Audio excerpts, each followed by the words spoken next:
Ce workshop se déroulait sur 2 jours. La première journée, c'était hier à Corté. Il était consacré à la Corse en général, donc des interventions sur la société corse, mais plus particulièrement sur les immigrations et les échanges entre la Corse et la Méditerranée. Donc cette seconde journée à Île-Rousse est plus particulièrement consacrée à la Balagne et la chronologie est assez large puisqu'il y aura une intervention sur la préhistoire et on arrivera jusqu'à la période de la Première Guerre mondiale. Alors pourquoi justement avoir choisi la Balagne ?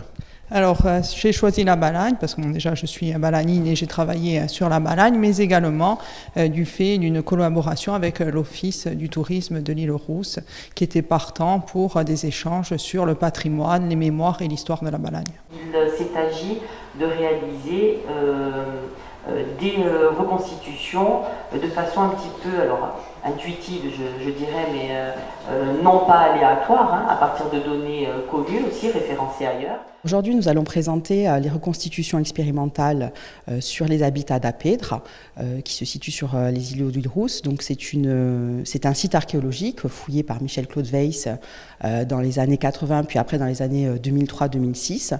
Et donc on a pu découvrir des habitats du néolithique ancien et donc notre travail a été de faire des reconstitutions de ces habitats afin de comprendre l'occupation humaine de ces îlots durant quelques centaines d'années, quelques milliers d'années. Comment s'est fait justement ce travail de reconstitution ? Alors le travail de reconstitution avait été commencé par des restitutions graphiques à l'époque.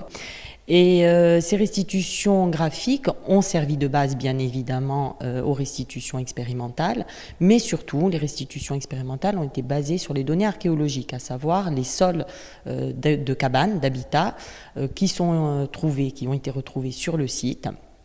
Et à partir des données archéologiques, nous avons eu envie, en tant qu'équipe d'archéologues, de donner une vision globale de l'occupation du territoire, du sol, à l'aide de restitutions grandeur à échelle réelle, à grandeur réelle. Tout est porté sur la Balagne. Est-ce qu'on peut dire qu'il y a une spécificité balagnine ?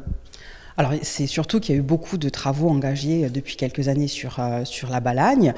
La Corse regorge de sites archéologiques, d'un patrimoine riche sur les périodes pré- et proto-historiques, mais c'est vrai que la Balagne a vraiment un potentiel très fort, a vraiment eu des recherches importantes durant, on peut dire, une bonne trentaine d'années, et du coup c'est vrai que c'est intéressant de le mettre en valeur et de comprendre l'occupation humaine sur l'ensemble de la Balagne, et après aussi les interactions avec les autres régions attenantes. Donc pour la nécessité de l'étude, nous avons choisi de couvrir les 2 structures de 2 matériaux différents.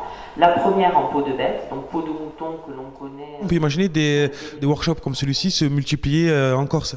Ah, bien sûr, nous l'avons fait par exemple avec l'association Scobre à Marignane pendant plusieurs années. Nous l'avons fait lors des médiévales de Léhuy, il n'y a pas très longtemps, puisqu'une médiéviste, Vanina Marchi, Van Govelert, est allée présenter un certain nombre d'éléments sur la Corse à la période médiévale. Ça doit être généralisé, ça procède d'une des missions du chercheur. C'est une mission, véritablement, le CNRS le reconnaît en tant que tel.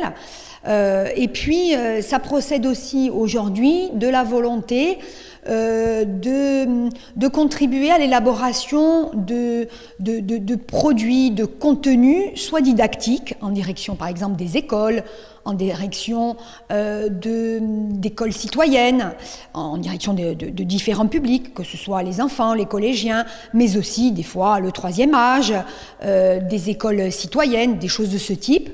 Mais ça peut être aussi très utilisé en matière de tourisme.